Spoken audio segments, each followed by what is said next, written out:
What's good, people? It's your boy, Icarus Gray. And this is Gray Area Anime, the most wonderful podcast of your day. Kirby says, hi. It is dangerous to go alone. So I choose you guys for another episode of amazing anime content. Welcome back, everyone. This is another installment of the Teach Me Senpai series. We are continuing with the Yakuza's Guide to Babysitting, and we are now on episode 3. So you know what that means. BSG, Bible Study Girl, also known as Ree to me, is back. Hi. Jesus, no, that was so loud. Oh God, ears just shattered and blew up. Okay, this is my level better. Your level's better now. Gosh, it's just because I was screaming. I was so excited. You want me to be quiet? No, you're fine. No, you're fine. You're fine. My ears are damaged forever. But they'll be fine. So anyway, can I ask you a question before we go deeper? What's up? Since this is Teach Me Senpai, where is Kirby from? Like what anime? He's not from an anime. He is actually from a video game. Oh, I mean, he does have an anime that came out on Fox Kids back in the day called Kirby Right Back at You. But that was off of the game, not the game came off of this. So, yeah. Okay, you can continue because I know this is Teach Me Senpai, and I was just listening to the introduction, and I was thinking to myself, I don't get any of the inside jokes. So, okay. Well, a matter of fact, I'll teach that to you. So the beginning is Kirby saying hi, which is the thing he does in the game. The secondary thing when I say it's dangerous to go alone is from The Legend of Zelda, which is also a gaming reference. In the first game, he says it's dangerous to go alone. Take this. So, and he gives him a sword. It's an iconic line. It's dangerous to go alone. You'll see that just about everywhere in the gaming community. So to every person that's listening to this that does not listen to anime, I got your back. Instead of not asking the questions and just going along with the flow, I will ask the questions for you guys. And then the last portion is, so I combined two things together, which they're all gaming references in terms of the beginning part, which has nothing to do with anime, but gaming references. So start with Kirby saying hi. We explain it's dangerous to go alone. So instead of take this, I say, so I choose you guys, which is a Pokemon reference. And then the sound that precedes and or follows, I don't know my order at this point, is a leveling up sound. That's what a Pokemon leveling up sounds like in the game. So those are the three I really needed all that information. I thought to myself as I was listening, I'm sure all of these things have meaning right over my head. Go ahead. So in conjunction, the big thing with Pokemon is I choose you, Pikachu, and all this other stuff in terms of what that anime.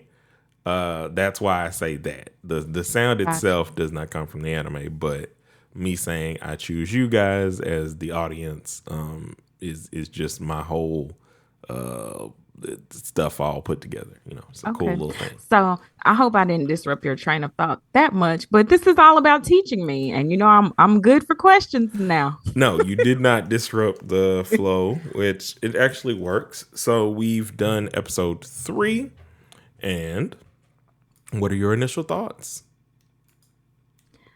I got a lot more intel and backstory. I think as the anime goes along, they're becoming more human to me because you're really getting to look into the behind the scenes of what's really going on. You're getting to see some more intimate family connections and just intimate relationships, period. And I think that's what makes the anime more interesting to watch. I'm enjoying the character development. I'm also going to take a note from you. If you guys are watching along with us, just to retroactively do this, the first episode was entitled, obviously, The Yakuza's Guide to Babysitting.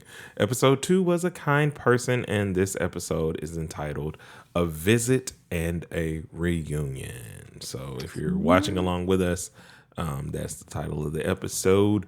It'd be much easier to just go to episode 3. This is way easier on the other podcast I do. There's no point in you like searching the actual episode titles. Just it'll say episode 3 somewhere.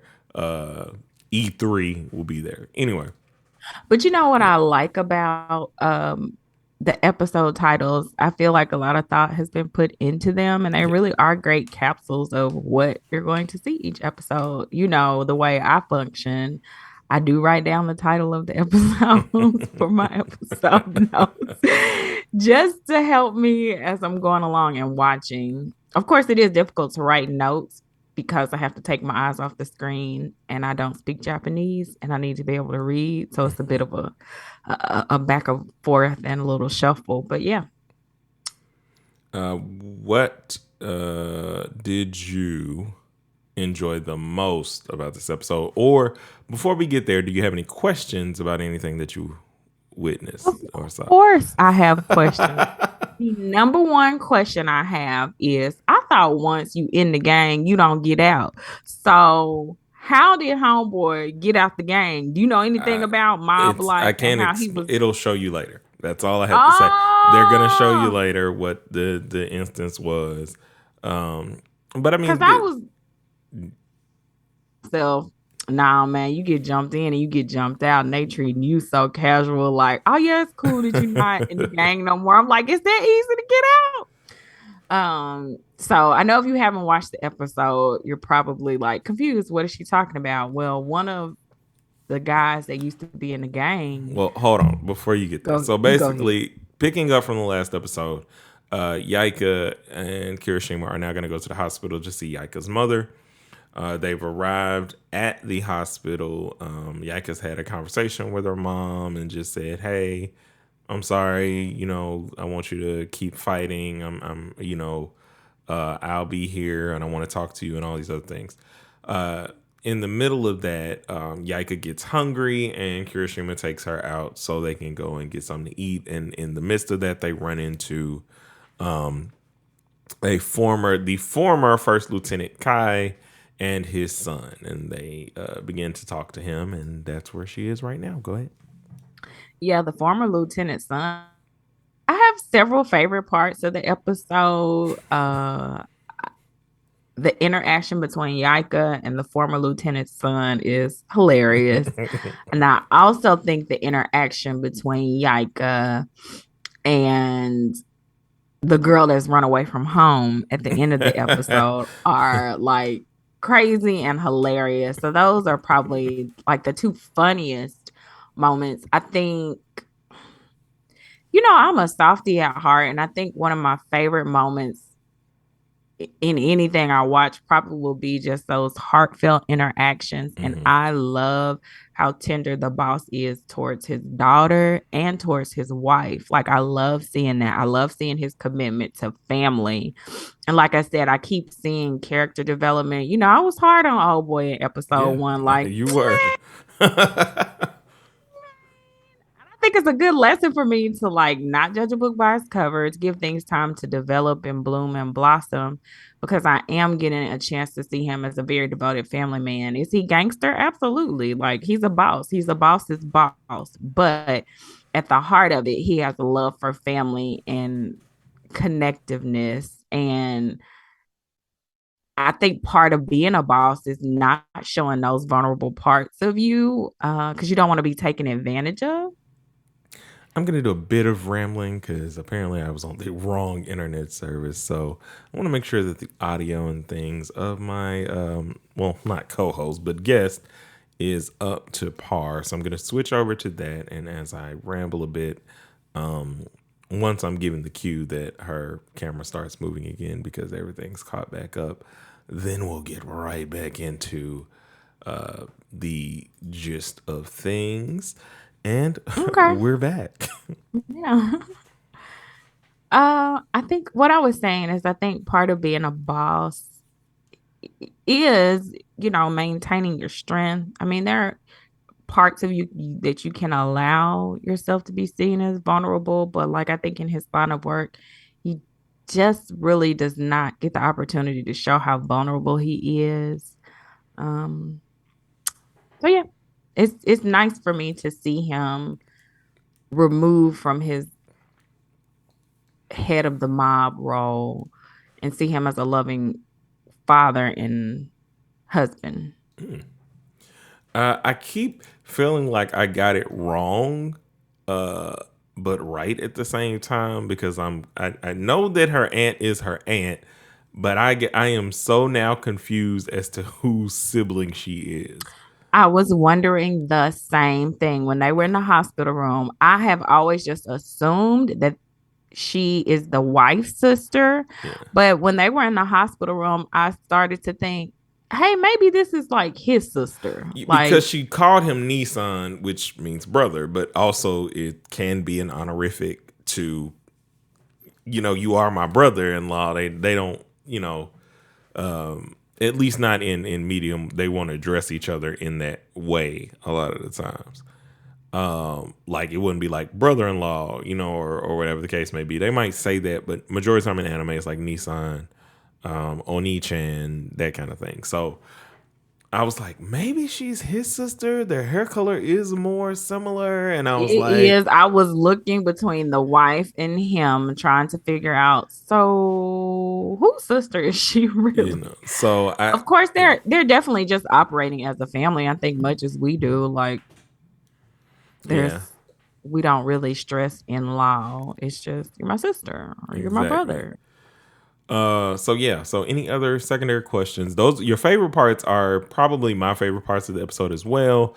I think my favorite though is Ohagi. Um, Speaking of the cat, yeah, Can I talk to you about the can we talk about the cat now or you want me to save it for later? we can talk about the cat. Let's talk about the cat. Okay. What was so sweet about this episode is like if you don't know, I have a cat and um I mean y'all know you know that I Yeah, have a cat. I guess. I'm talking to your audience. If you don't know I have a cat and so the cat on the screen was like meowing, and my cat was like, "Yo, what's up?" Like, with who is in this house? So he came and he laid on me, and he stayed on me the whole time. The cat like was present on the screen. It was interesting for him, and he was being very territorial and just like looking at me like, "Is this what you doing? Is this what you doing right now?" Like I'm watching a kitten on the screen. That has nothing to do with you, bro. Chill out. Like no new friends around here. It's just you and I. We're chilling. So yeah. I thought he was cute. He Yeah. was adorable. I'm not I know it sounds weird because I have a cat, but I'm not like a cat person. Like if I see a cat in the street, I'm not like, oh, come here, you little kitty kitty. Like Oh I love man. my cat. I think it was very noble of them to take this cute little guy off the streets. But yeah. Yeah, that was my favorite part of the episode is just Ohagi in general, especially like when he interacts with Sakuragi, uh, her dad or whatever, and he's like, "Is that a greeting? Like, is this a greeting? Like, is that how you're greeting the boss?" Like, he just kind of knows the roles of the people. I like the personality and the thought bubbles. It's much like a anime that I think I've had you watch before, but if not, it's gonna be one of the ones we go through and watch, which is My Roommate is a Cat. I think I've watched one episode at least Yeah. for sure. So it reminded me a lot of that in that regard. And I loved that anime. It was very heartwarming and touching and everything else. And I think that Yaika having that instant leader kind of responsibility like in her is really great. I think it was a great parallel to see how she really wants to have a connection with her mom and Hmm. see her mom in the hospital not really being able to take care of her. And then I can't remember who said it to her, but like, you're this cat's mom. And it The like girl. really, But Yeah, and it really was like, I get to be what I want, really want my mommy, can't have her, but I can be a mommy to this little guy and make sure he's safe. So I like that too. so any other? I don't know how many questions you have, but if you have another one, this would be a perfect time for it. Perfect time for my question. The big question I had, you can't answer. See, that's the only thing about you knowing Yeah, ahead of time what's coming down the pipe. Is this how many seasons does this anime have? currently just one. It just Just finished. one. Like So I this watched through this as it was kind of going on. I think it was like so it 50 will weeks. is the story finished? No, it is not. Okay. Okay. But as I will, and you asked the perfect question, which I've explained a couple times before. There is no rhyme or reason to anime, manga, light novel adaptation releases. Popularity is kind of the only determining factor. So there may be a season two. I don't really know the huge popularity of the Yakuza's Guide to Babysitting, but yeah, there is more story. So sometimes How do they determine popularity based off the worldwide audience or just what's popping in Japan? Do you know? probably just what's popping in Japan. Sometimes I Got mean, it. like there's more interaction, so I think that they're more open to taking note of the numbers outside of Japan now because we have more access than we've ever had. Whether it's manga, light novels, you can get a lot of things translated. I mean, Barnes and Nobles has a whole section, They do. It's extensive. but I'm not sure how they break all of these things down in terms of how much money are you paying somebody, how much money do the companies get? Is it a licensing deal that they've already paid you the money up front, so you're not even getting a cut of the things that go on over here? So I'm not as in tune with all of those things. I need to do like a little bit more research. But overall, it's not guaranteed to get a season two, but I would like for it to get one. This is not related to this anime specifically, but it's related to anime as a whole. Hmm. Will you disown me as your sister if you find out that I am the voice of dubbed animes? If you do a voiceover, no. Yeah, okay.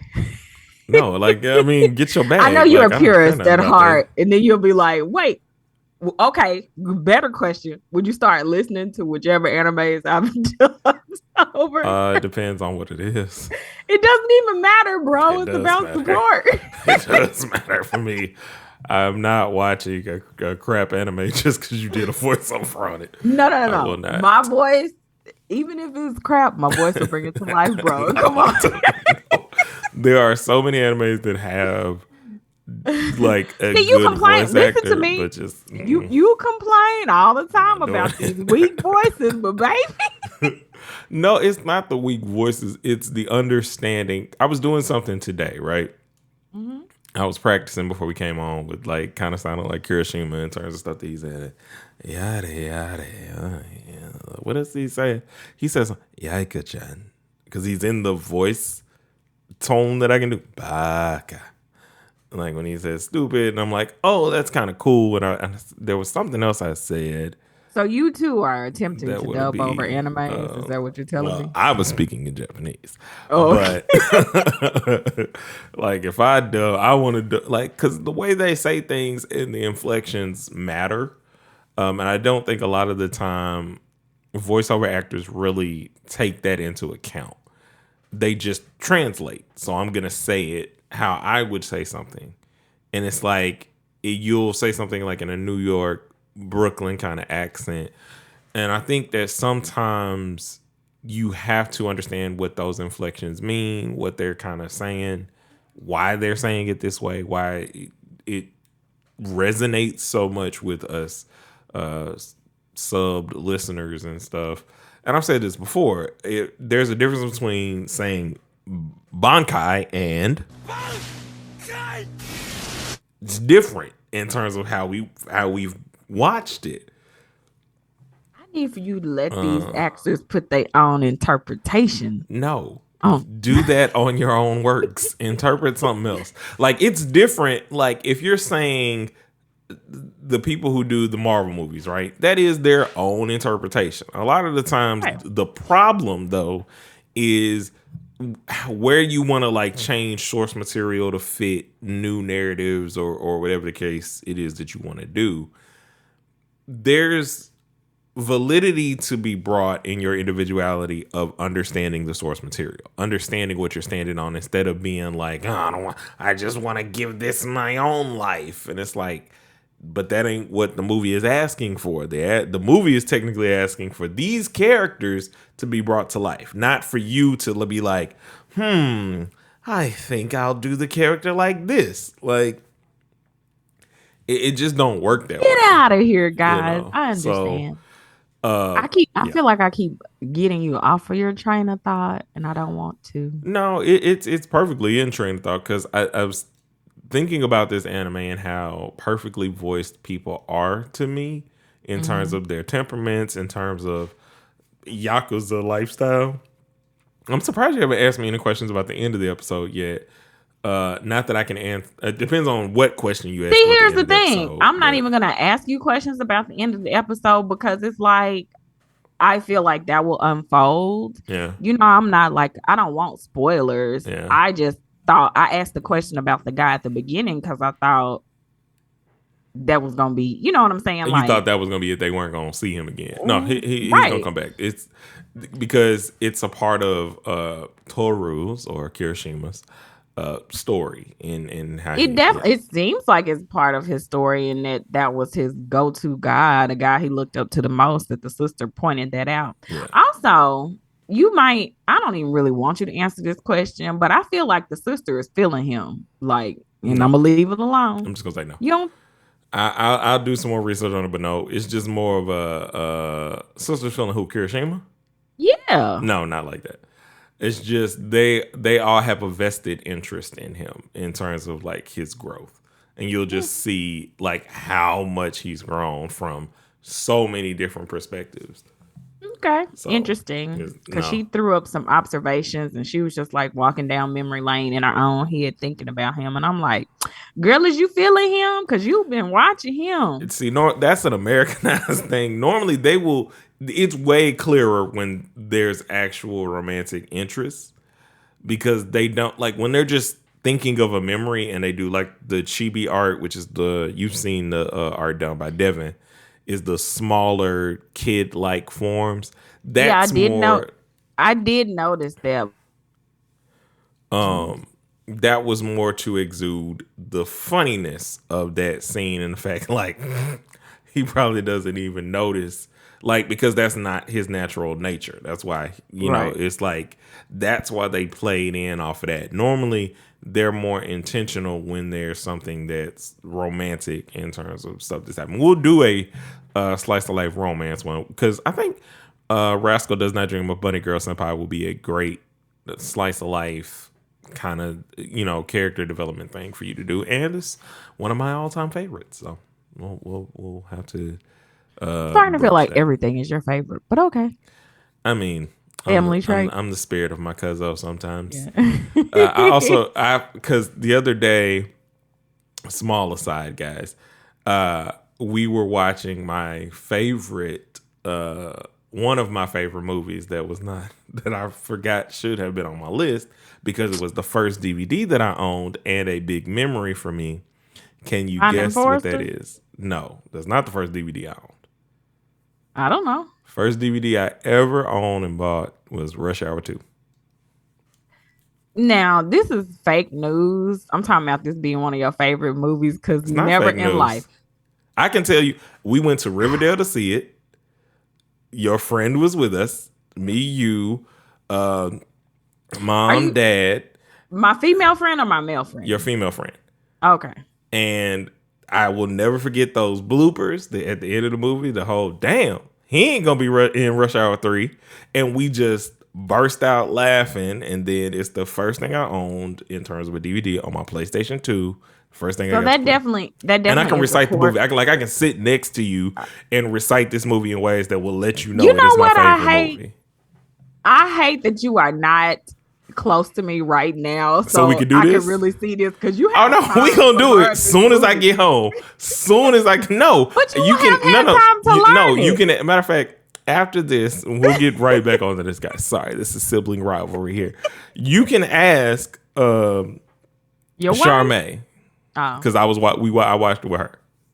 And I was like, yes, all of this whole movie. Like it's literally my favorite. You've not ever once in life mentioned this movie as being like, ha ha ha. But you're a Also, movie when I got my guy. PlayStation 2, that was, let me see. Now I got to look this stuff up. Listen, all of that stuff, you get bogged down in the details. But my thing is, you've never mentioned this movie. You're a movie guy, though. So you watch movies all the time. And it's also why you were able to beat me and seen Here's it. why you would not know this.